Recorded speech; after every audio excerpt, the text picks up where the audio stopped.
Hello everyone, welcome to my channel. उम्मीद करते हैं आप सब अच्छे होंगे और अपना ख्याल रख रहे होंगे। जैसे कि आप सबको पता है, हाल ही में चर्चा में रहने वाला आईपीसी सीआरपीसी की धारा, साथ ही इंडियन एविडेंस एक्ट जो रहा वो चर्चा में रहा। संसद में इस पर बहस भी चला, जो कि 11 अगस्त हाल ही में मानसून सेशन जो चल रहा था संसद का, इस सेशन का ये आखिरी दिन जो रहा, इस पर केंद्रीय गृह मंत्री अमित शाह जी ने 3 बिल पेश किए थे। आपने ज़रूर न्यूज़ में सुन रखा होगा।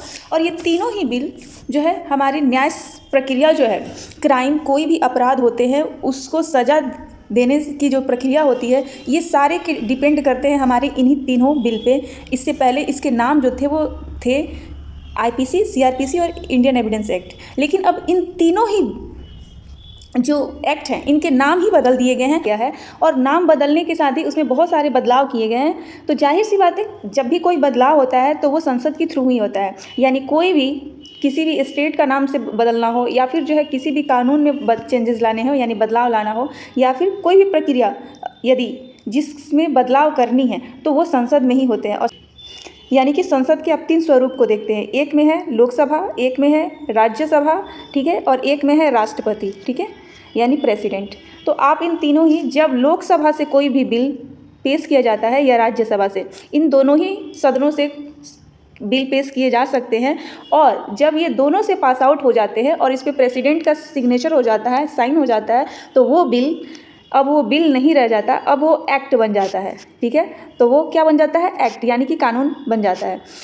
तो अभी हाल ही में जो 11 अगस्त को जो चल रहा था सेशन, इस सेशन में जो है अभी बिल पेश किया गया है। अभी लोकसभा से ही इसे पेश किया गया है, अभी इसे पास होना बाकी है, फिर राज्यसभा में जाएगा, फिर प्रेसिडेंट के पास जाएगा, ठीक है। तो आखिर इस बिल को लाने की ज़रूरत ही क्यों पड़ी, ठीक है, और ये क्यों लाया गया और कैसे लाया गया, पहले इस पर हम चर्चा करेंगे। ठीक, जब भी क्राइम होते हैं तो क्राइम होने के बाद अपराधी को सज़ा देना हो, साथ ही जो है उसे किस तरीके से सज़ा देना है, इसके लिए एक संहिता होनी चाहिए, एक किताब होनी चाहिए ना। उस हिसाब से किसी भी व्यक्ति को उसके अपराध के बाद उसे सज़ा दिया जाएगा, और प्रोसेस जो होगी सज़ा देने की, इसके लिए जो संहिता था ब्रिटिशर्स काल में ही बनाया गया था। और उन संहिताओं में, जैसे कि मान लीजिए किसी ने चोरी किया, किसी ने डकैती किया, किसी की हत्या की और किसी के साथ धोखा किया, तो इसको कोडिफाइड किया गया सारे अपराधों को, और उन अपराधों के लिए सज़ा का प्रावधान किया गया उसके लिए, ठीक है, सज़ा निर्धारित किए गए।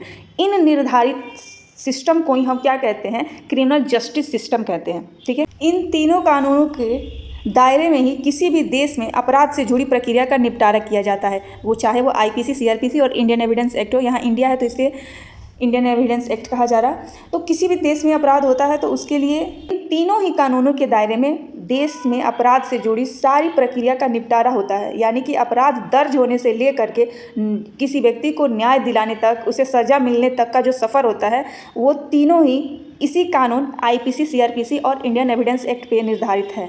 इसलिए इन तीनों ही कानूनों को ब्रिटिशर्स काल के समय से ही बनाया गया था, जिसे हम अब तक आज़ादी के 77वें वर्ष में अब हम प्रवेश कर चुके हैं।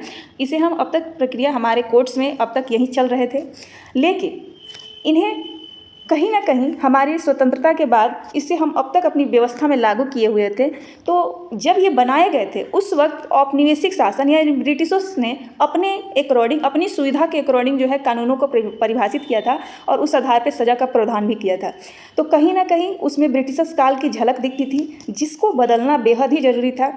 जब बीजेपी गवर्नमेंट आती है 2019 में, तो इस बिल पे फिर से चर्चा हुई, साथ ही विचार विमर्श हुए, और अंग्रेज़ों के समय में जितने भी तमाम कानून, जितने भी तरह के नियम बने हुए थे, उनकी समीक्षा की बात करी गई कि उनको हमें फिर से समीक्षा करने की ज़रूरत है, क्योंकि आज़ाद भारत में हमारा समाज भी जो है हमारे अकॉर्डिंग होना चाहिए।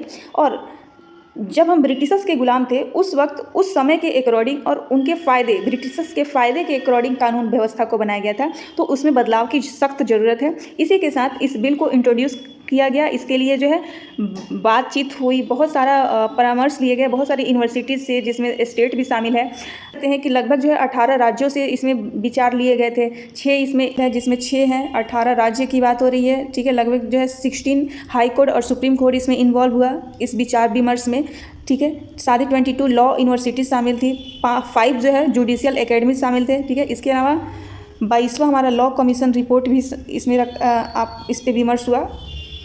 और जो है लगभग 270 यानी 270 एमपी और पब्लिक ओपिनियन भी लिए गए, ठीक है। और लगभग जो है इस बिल को लाने के लिए 4 सालों तक डिस्कशन होते रहा, 4 सालों तक, और इसके लिए 4 सालों में लगभग जो है 158 बैठकें हुई, बिल के रूप में ड्राफ्ट किया गया और ये अमित शाह जी के द्वारा। अब इस बिल में ऐसा क्या है जिसे हमें जानने की बेहद ज़रूरत है। देश में आप देख सकते हैं हेडलाइन, देश में हुआ सबसे बड़ा बदलाव का ऐलान, ठीक है। और ये बिगेस्ट ऐलान क्यों करे गए हैं, इसके पीछे क्या रीज़न है, इसको समझने के लिए सबसे पहले समझते हैं हम कि आखिर ये जो 3 बिल की चर्चा, यानी 3 बिल्स की जो चर्चा हो रही है, जो लोकसभा में इंट्रोड्यूस किया गया, इसमें क्या क्या कौन कौन से बिल थे। तो आप देख सकते हैं यहाँ पे इंडियन पैनल कर रहे हैं। तो अब इसका नाम ही सरकार के द्वारा जो बिल पेश किया गया है, बिल का मतलब होता है कि अभी प्रस्ताव रखा गया है। इसका आईपीसी की जो ये धारा है, इसका नाम चेंज करके अब कर दिया गया है, बिल्कुल हिंदी में ही इसे रखा गया है, भारतीय न्याय संहिता, ठीक है। आईपीसी जो धारा थी, इंडियन पैनल कोड था, इसका हिंदी में पहले नाम रखा जाता था भारतीय दंड संहिता, लेकिन अब ये नाम हटा दिया गया है, सीधे एक ही वर्ड में अब रखा गया है क्या, भारतीय न्याय संहिता बिल। अभी ये एक्ट नहीं बना है, इसलिए बिल है 2023। दूसरा नाम आप देख सकते हैं, दूसरा बिल क्या था, तो कोड ऑफ क्रिमिनल प्रोसीजर्स, जिसे हम सीआरपीसी कहते हैं। ये कब आया था, तो 1973 के टाइम का है, ठीक है। इसका स्थान अब कौन लेगा, यानी नया इसका नाम क्या रख दिया गया है, तो भारतीय नागरिक सुरक्षा संहिता। ओके, आप देख सकते हैं बिल्कुल हिंदी में ही नाम रखा गया है। तो पहले बिल आईपीसी की जो धारा है उसका नाम भारतीय न्याय संहिता कर दिया गया है, दूसरा सीआरपीसी जो नाम था पहले उसका नाम अब भारतीय नागरिक सुरक्षा संहिता कर दिया गया है, ठीक है। इसको थोड़ा हम देखेंगे, अभी पहले तीनों का नाम देख लेते हैं। तीसरा क्या है, इंडियन एविडेंस एक्ट 1872 का, ठीक है। तो अब इसे हिंदी में ही रखा गया, इसका नाम सीधे ये क्या रख दिया गया, भारतीय साक्ष्य बिल, कानून बन जाएगा तो भारतीय साक्ष्य जो है अधिनियम हो जाएगा, ठीक है। तो ये रहे तीनों बिल, यही तीनों बिल जो है लोकसभा के अंदर माननीय अमित शाह जी के द्वारा पेश किया गया। इस चीज़ को हम समझते हैं, देखते हैं पहले। आईपीसी की जो धारा थी पहले, तो उसमें लगभग जो है 511 धाराएं उपस्थित थी पहले से, ठीक है।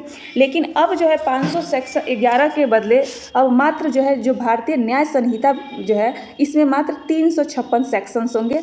175 जो धारा है, धारा सेक्शंस यानी कि हर कैटेगरी वाइज जो है ना अपराध को परिभाषित किया गया है और उसको किस कैटेगरी में रखना है इसको लिखा गया है और इसी को सेक्शन का नाम दिया गया है। इसकी चर्चा हमने जो है अपने पॉलिटी के चैप्टर में करा था, इंट्रोडक्शन लेक्चर जो लिया है, आप यूट्यूब पे देख सकते हैं, वीडियो जो है प्लेलिस्ट में होगा, ठीक है।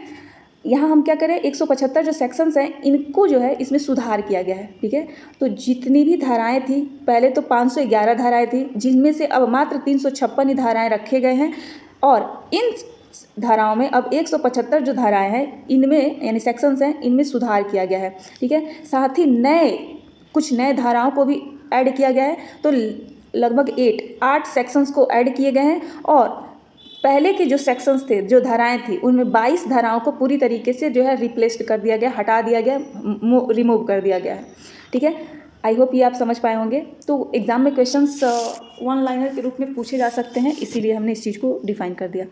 आते हैं अब हम सीआरपीसी की तरफ। तो इसका नामकरण भारतीय नागरिक सुरक्षा संहिता कर दिया गया है। इसमें जो है पहले सीआरपीसी में कितनी पहले सेक्शंस थे, तो पहले 533 थे, यानी 533 थे। अब उसके स्थान पे मात्र जो है 478 यानी 478 धाराएं ही बच चुकी हैं।